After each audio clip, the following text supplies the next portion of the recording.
Hello and welcome to The Reporter, a news and current affairs program that goes beyond the headline, bringing reporters from the field to give you first-hand accounts and in-depth analysis of unfolding issues, correspondent perspectives, and ensuring balanced, credible, and comprehensive storytelling.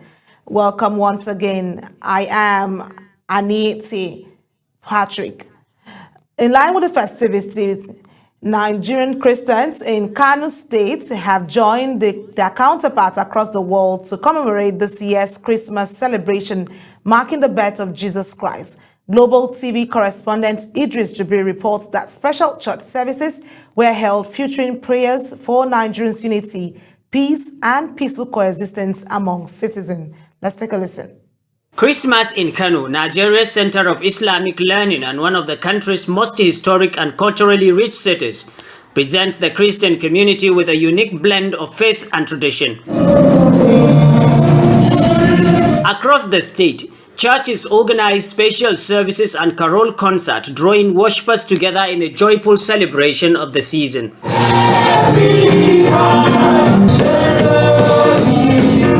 Christmas is an annual festival commemorating the birth of Jesus Christ, observed on December 25th by billions of people around the world as a religious and cultural celebration. Beyond the decoration and festivities, the season carries a message that transcends cultures and beliefs. The message this day, Christmas, is the message about the birth of Jesus Christ, the coming of the Messiah.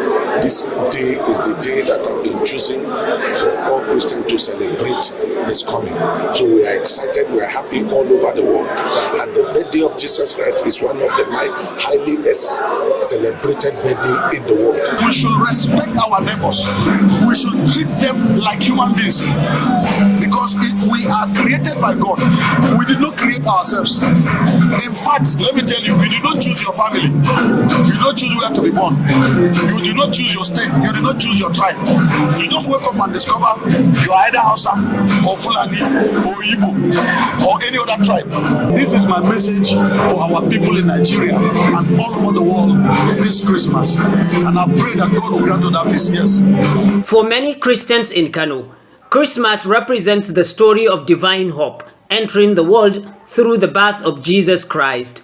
For others, it serves as a reminder of generosity, family values, and communal living. According to the book of Isaiah chapter 9 from verse 6 and 7, the Bible said that another name for Jesus is the Prince of Peace. So my prayer is that God will grant us peace in northern Nigeria, peace in Nigeria, because if there is no peace, there can be prosperity. And we need prosperity as individuals, as a people, to prosper. Because if the roads are not clear, you can't come here to interview me. Amidst ongoing security challenges facing Nigeria, the central message from the Christian community in Kano this Christmas is a call for peace as a foundation for sustainable national development. My prayer is that God will bring back the peace and security, especially in the northern part of this country. That the Lord will touch the heart of these insurgents, because I may not believe that the war can be completely won through military might alone, but there should be a kind of God should touch their hearts, to change their minds. Because many of these insurgents also live among us, Kano State, known for its diverse population, once again reflects mutual respect and peaceful coexistence, as the Christmas season provides an opportunity for people of different faith and background to celebrate harmony and unity. From Kano, Idris Jibril, Global Television News. And joining us now is our correspondent, Idris Jibril, to give us more on that report and how he went down there in Kano State. Hello, Jibril. It's good to have you join us on The Reporter. Yeah, good evening. Amazing, Idris. Well, let's get to this. As Christians celebrating Christmas here in Kano, how does marking the birth of Jesus Christ strengthen their faith and give them hope, especially amid challenges facing the nation? Well, actually, this is not the first time Christmas is being celebrated in Kano by the Christian communities across the state. But this year's own is unique, like you said, amidst increasing concern on the issue of insecurity. But I went around several churches in Kano, and the celebration was actually successful. There is no any cause for alarm. I've been able to speak with so many pastors, bishops, and reverend fathers who told me that they are living harmoniously and there is actually a peaceful coexistence between the Christian community and the Muslims community in Kano. So the celebration in Kano went on hitch-free. There is no any problem and everyone is happy, actually. Well, I like the fact that you said there's coexistence of peace and all that in the community there in Kano, because I know you've talked about the issue of insecurity, which has raised concern, and the authority stakeholders putting their thought together to see that there's safety and peaceful coexistence there in Kano.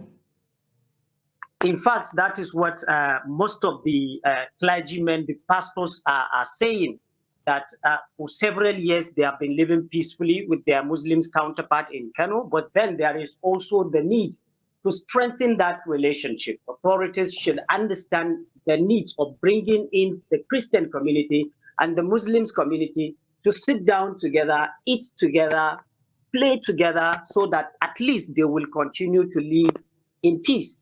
But then all of them are happy that so far, even though there are some security concerns in some remote local government in Kano State, but it has not reached the commercial city of Kano.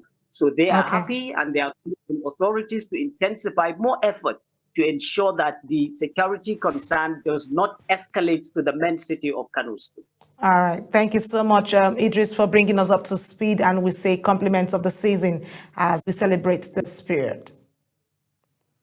Well, as festivity season unfolds, families in Imo State navigate a mix of joy and hardship. Our correspondent Amarachi Ibe takes us into the homes of two families in Obibizena, Owerri North local government, revealing how they celebrate Christmas amidst rising costs and insecurity. Let's take a listen. Our journey begins in Obibizena, where Patrick Sunday and his family welcomes us warmly. Despite the challenges of high cost of living and insecurity, Patrick shares how his family strive to keep the festive spirit alive. He emphasizes the need for government intervention to create jobs and improve security. Well, celebration of Christmas is not just East. We thank God. We go to church to thank Him in the church. And it is not easy for one to live up to December, from January to December. He has made it for us to live up to December, so there is every need to go and thank Him wherever we are. A short distance away, the family of Gabinus Omonakwe shares a similar story. Limited income has reduced the scale of celebration, but hope remains strong. Gabinus appeals for policies that support job creation and provides relief for struggling families, noting that festive joy should not be a luxury. We are enjoying it now, since we are alive. That's the first thing. Since we are alive, we're healthy enough.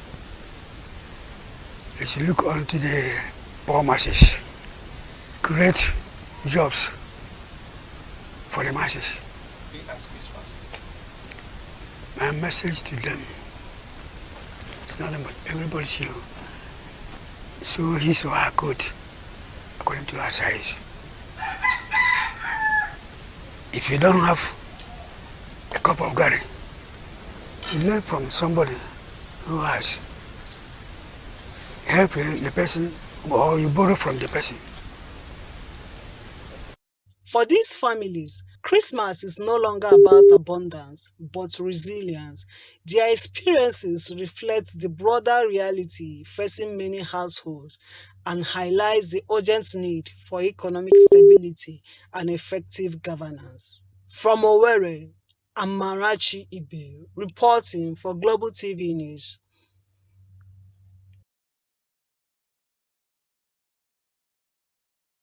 And joining us now is our correspondent Amarachi Ibe to give us more on what went down there at that local government. Hello, Amarachi. It's good to have you join us on The Reporter.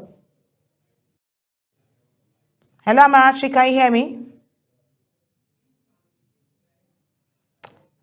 Hello, Yes, I can Amarachi. hear you.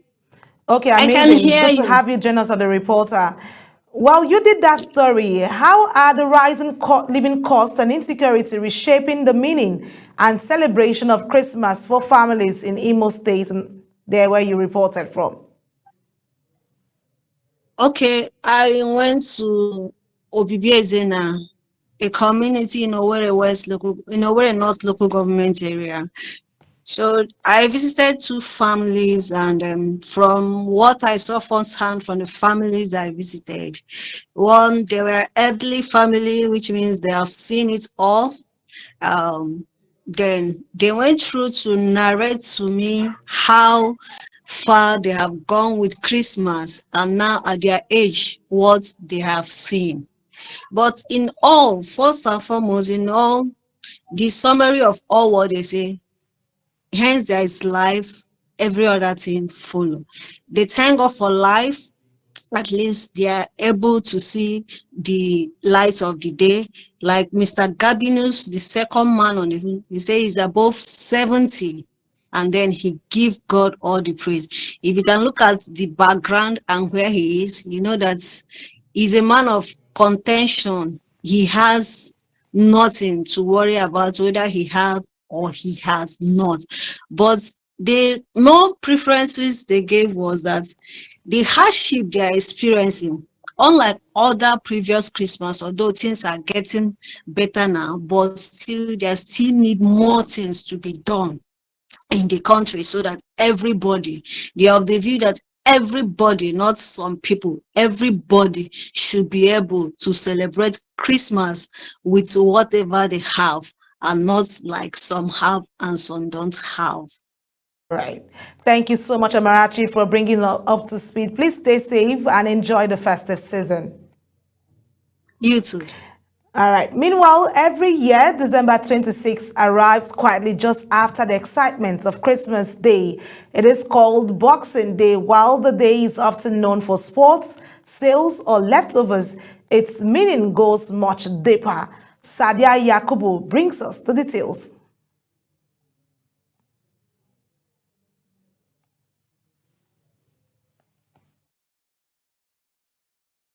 It is a day when boxes of gifts were given to those who had worked through Christmas, servants, tradespeople, and those less privileged. Churches would also open their donation boxes, sharing what had been collected with people in need. The Boxing Day, in most cases, misconstrued to mean exchange of blows. And I believe that is the first notion that comes when it comes to the issue of Boxing Day. But far from it, it has nothing to do with boxing, it has nothing to do with the exchange of blows. It's primarily gifts you unravel the day after Christmas. At its heart, Boxing Day is about generosity, not celebration, but gratitude. A reminder that after receiving, we give. Today, Boxing Day has taken on new traditions, but the message still matters. It's a day to slow down, to say thank you, and to think about others, whether through kindness, time, or simply checking in. Boxing Day is the day for family celebration, food, good music. Because I'm here with my family. Okay, why are you here today? I'm here to play with some of my friends. Over time, the way we mark Boxing Day has changed. Today, it's known for family time, travel, sports, and modern traditions. Yet, the original meaning still resonates. It's a day to slow down, reflect, and think beyond ourselves. A moment to appreciate what we have and consider others. While Christmas Day celebrates joy and togetherness, Boxing Day does the same. Boxing Day means exchanging of gifts with loved ones. Sadia Yakubu reporting for Global Television News. And joining us now is our correspondent, Sadia Yakubu, to bring us up to speed what she saw firsthand at the Parks and Recreation Center. Hello, Sadia. It's good to have you join us on The Reporter. Good evening, Anyete Patrick. My pleasure. Merry Christmas. Happy Boxing Day as well. All right, I hope you have my gifts lined up for me. But quickly, beyond sales and sports, what does Boxing Day truly mean to you? A public holiday or a day of gratitude and giving back? All right, to me, it feels less just like a public holiday and more like a reminder to appreciate what we have and to think about those who have less. All right, at its core, Boxing Day is just about giving back, whether through generosity, rest, or simple act of kindness after the busy Christmas season. Amazing that you talk about kindness. In today's fast-paced celebrations, how can individuals and communities revive the original spirit of Boxing Day rooted in kindness and generosity, just like you mentioned? Thank you very much for this wonderful question, Nieti Patrick. These can be done through volunteering, donating to charity, supporting local causes, or spending time helping neighbors and family members, friends. Even small gestures like checking in on someone, sharing a meal, or expressing gratitude can help restore Boxing Day's true meaning of kindness and generosity. All right. Thank you so much, Sadia. We appreciate your time. Well, let's turn our focus now to Somalia, where Somalians have turned out in droves to vote in local elections in the capital, Mogadishu, the first by universal suffrage in nearly 60 years, with the city locked down amid security concerns. The East African country struggling to emerge from decades of conflict and chaos, battling a bloody Islamist insurgency and frequent natural disasters. Uyi Agumofegbe completes the report. Long lines snaked outside 7 polling stations in the capital, with those waiting impatient and excited to cast their ballots. The country's president, Hassan Sheikh Mahmoud, cast his ballots in Mogadishu during Somalia's first local elections in nearly 60 years. The East African nation is striving to emerge from decades of conflict and instability as it continues to battle a violent insurgency and cope with recurring natural disasters. The polls will serve as a test of the direct voting system championed by the president amid opposition from the country's states who say it is a bid to centralize power in Mogadishu. The volatile nation has stepped up security ahead of the polls with more than 10,000. The volatile nation has stepped up security ahead of the polls with more than 10,000 security personnel deployed across the capital. Uyi Agumofegbe reporting for Global TV News.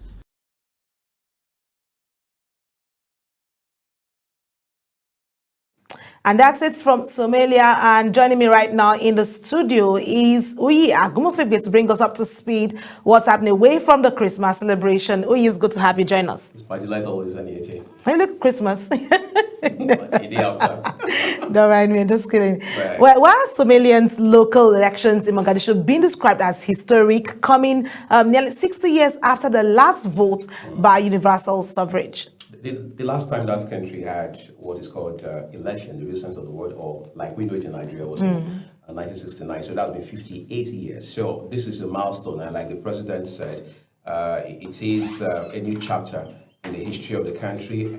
But then again, like many elections in Africa, this one comes with its own challenges as well, including security concerns, because as we speak right now, during the election, we've seen at least 10,000 security men being deployed across the areas of the country where elections are holding. Plus, you also have issues around opposition parties saying that the president and his party are bent on ensuring that power is concentrated in Mogadishu, which is the capital. So it's quite a complex situation, especially looking at the fact that Al-Shabaab, the terror group that has been linked with Al-Qaeda over the time, also struck once again this last October. So for many people, this election comes with mixed feelings. Well, a lot of mixed, like you said. What challenges and concerns surround Somalia's return to direct voting?